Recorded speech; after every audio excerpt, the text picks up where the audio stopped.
Hello, dear students. Today we are going to take up another poem. The title of the poem is The Good Morrow, and it is written by John Donne. John Donne is one of the most famous poets in English literature. He lived during the early 17th century. In fact, he was born around about 1570 and he lived up to 1631. He wrote love poems and religious poems. He is also known as a metaphysical poet. In fact, metaphysical poetry is because of him. He is the father of metaphysical poetry.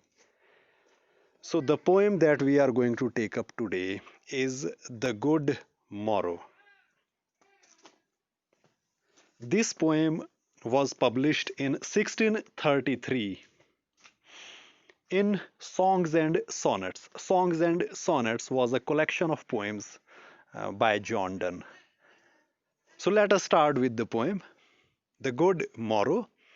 It is a love poem where the poet is the lover and he expresses his love for his beloved.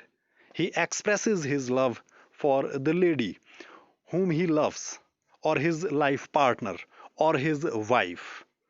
We just have to imagine that the poet is in love with some lady, and for that lady he has written this poem, and for that lady he has expressed his love in the form of this poem. So the first line of the poem is, I wonder, by my truth, what thou and I did till we loved. I wonder, by my truth. I'm surprised. I do not understand what we did till we started loving each other. Means जब तक हम एक दूसरे को नहीं चाहते थे, जब हम एक दूसरे को नहीं जानते थे, तो हम पता नहीं किस तरह जी रहे थे, है ना. इट्स वेरी सिंपल कि we were totally inexperienced, we were totally ignorant of the realities of the world when we didn't live, when we didn't love each other, when we didn't meet each other, and when we didn't started loving each other. We were unaware of the realities of the world. We were childish. We enjoyed country pleasures at that time. We were not experienced enough at that time. So when we started loving each other, we became aware of the realities of the world. We came face to face with self realization. So, this is what the first line means. Were we not weaned till then? This is the second line. Were we not weaned till then? Till then, we were totally inexperienced. We were like small babies who are fed on mother's milk. As infants or babies are totally inexperienced, totally innocent. So, we were also innocent till we didn't meet each other. मतलब हम भी बिल्कुल inexperienced थे, बिल्कुल मासूम थे जब तक हम एक दूजे से नहीं मिले, और जब हम एक दूजे से मिले तभी हमें इस दुनिया का ज्ञान हुआ, तभी हम एक तरह से इस दुनिया को समझ पाए. तब तक हमें कुछ भी पता नहीं था. So this is the second line. But sucked on country pleasures. Means at that time we were totally inexperienced and we enjoyed the country pleasures, we enjoyed the shallow pleasures, we didn't enjoy the deep realities of life. Or snorted we in the seven sleepers' den. This is the next line. Or snorted we in the seven sleepers' den.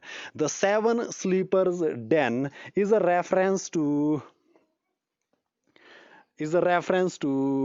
mythology, where some Christians slept in a cave for 700 years. So this is a Syrian reference. So the poet here wants to say that we were also asleep, like like those Christians who had slept in deep sleep, or who were in deep sleep. Means we were not awake, we were sleeping, we were totally blank when we didn't meet each other, when we didn't realize that we had a feeling of love for each other. I think it is quite clear. Snorted means to be in slumber, means when we didn't meet each other, when we didn't meet each other at that time, we were in a state of sleep, and we kept sleeping for a long, long time, just as those Christians had been in deep slumber for 700 years. So that was the same thing with us. We were also in deep sleep. We were totally ignorant. We didn't have any kind of knowledge, or we were not aware of what would happen in future, that we would fall in love, that our concept of the world would totally change, that our concept of love would totally change in future. We didn't have the least realization of this fact. It was so, but this all pleasures fancies be. हाँ, ऐसा ही था. हमें बिल्कुल, हम अनभिज्ञ थे, हमें बिल्कुल ज्ञान नहीं था जब तक हम एक दूसरे से नहीं मिले थे.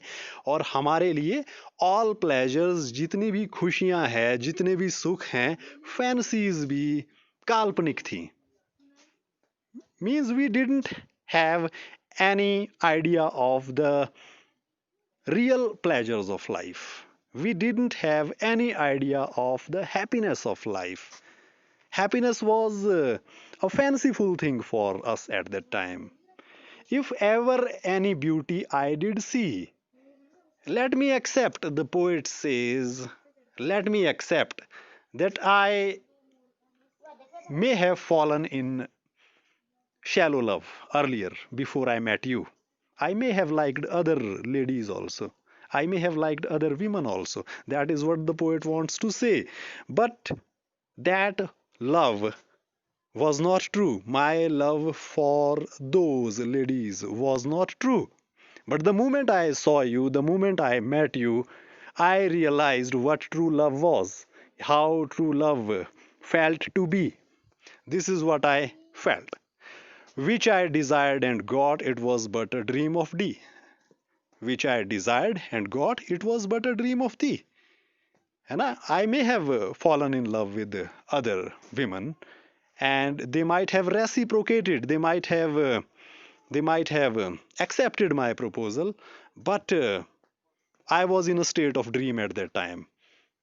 My love was not true for them, and their love was also not true for me. But when I met you, I came to know what true love truly is. This is what the poet wants to say here. So with this, the first stanza comes to an end, and now let us move on to the second stanza. यहाँ से second stanza शुरू होता है. And now good morrow to our waking souls. This is the next line. Now good morrow. So this is the morning for us. Let me bid you good morning. Let me say good morning to you, because this is like good morning. This is like new morning for both of us, because now we realize that our love for each other is something deeper. And our souls have woken up now. Our souls are awake now. हमारी आत्माएं अब जाग गई है, और ये एक नई सुबह की तरह है. ये एक नई सुबह की तरह है, क्योंकि हमें अब पता लगा है कि ट्रू लव जो है वो क्या होता है. Which watch not one another out of fear. Now there is no room for fear in our love for each other. We do not fear each other. Our love is without fear now. Our love for each other is without fear now. For love, all love of other sides controls and makes one little room an everywhere. And this room where we are sitting right now, face to face with each other, is like a world. So the poet here compares his room to the world where he is sitting with his beloved. They are both in conversation with each other, and the poet is expressing his love for his lady love, and he says that this little room is like the world for both of them because their lives are confined to this room and they do not imagine the existence of life outside this room. So that is what the poet wants to say. And except love, nothing else matters for them, nothing else can be seen. All other sights are controlled by love. Means love is at the center stage for them. Love is at the center stage for them. Let sea discoverers to new worlds have gone. Let sea discoverers to new worlds have gone. Here we must remember that when the poet wrote this poem, though that was the time of the discoveries of new lands. Vasco da Gama reached India during the early 15th century. Columbus discovered America around about the same time. So that was the time when new lands were being discovered. So that is why here there is a reference to those discoveries of new lands. New lands have been referred to as new worlds. Let sea discoverers, sea navigators or sailors should mind their own business. They should mind searching for new lands. They should go for go for they should go about discovering new lands. Let maps to others, worlds on worlds have shown. Let us possess one world, each has one and is one. Let others mind their own business. Let sea discoverers mind their business of discovering new lands. But my business is to be with you because my world is with you. I have discovered you. You are my discovery. This is what the poet wants to say. The lady love is like a land discovered by the poet. So that is why he says that you are my world. You are the only one who matters to me. Nothing else matters. This is what the poet wants to say here. With the help of map, other sailors or navigators should discover new worlds. I do not need maps. I do not need to go out to search new lands because my discovery is you. I have found you. You are like a world to me. You are like a new land to me. So you are the only one who matters to me. My face in thine eye, thine in mine appears. My face in thine eye. Thine means your. I can see my face in your eyes. I can see my face in your eyes, and you must be able to see your face in mine eyes. Both are like mirrors to each other. Both are like worlds to each other, and we can see each other's reflection in each other's eyes. And true plain hearts do in the faces rest. And true plain hearts, true emotions for each other, true feelings for each other can be seen in each other's eyes. I can see in your eyes that your love for me is true. That is what the poet wants to say. He has no doubt about the intentions of his wife or his lady love. He is sure that her love for him is true, just as he knows that his love for her is also true. That is what the poet wants to convey here through these lines. Where can we find two better hemispheres? Where can we find two better hemispheres? Two hemispheres. This world can be divided into two halves, or it or this world can be divided into two hemispheres, northern hemisphere and southern hemisphere. So both the poet and his beloved are like two hemispheres, and when they come together they make a complete whole. When these two hemispheres come together, they make a complete world. If they are not together, then they are incomplete. Their lives are incomplete. That is what the poet wants to say here. Hemisphere means northern hemisphere, northern part of the world, and southern hemisphere means southern part of the world. The world can be divided into two halves, and if there is only one half, then means the world is incomplete. So both the poet and the lady love are like two hemispheres, and when they are together, they make a complete whole. They make this world complete, or their lives are complete. So that is why the poet has here equated himself and his lady love with two hemispheres. Without sharp north, without declining west. Sharp north. Northern hemisphere is sharp, and western hemisphere is declining. It is slightly bent. Whatever dies was not mixed equally. Whatever dies was not mixed equally. Our love is equally mixed. It is balanced. It consists of homogeneous parts, whereas everything else in this world is mortal. Everything else dies. Even human beings dies because because they are made up of heterogeneous elements. That is what we have to keep in mind, that their love for each other is balanced, their love for each other is true, their love for each other is made up of homogeneous elements.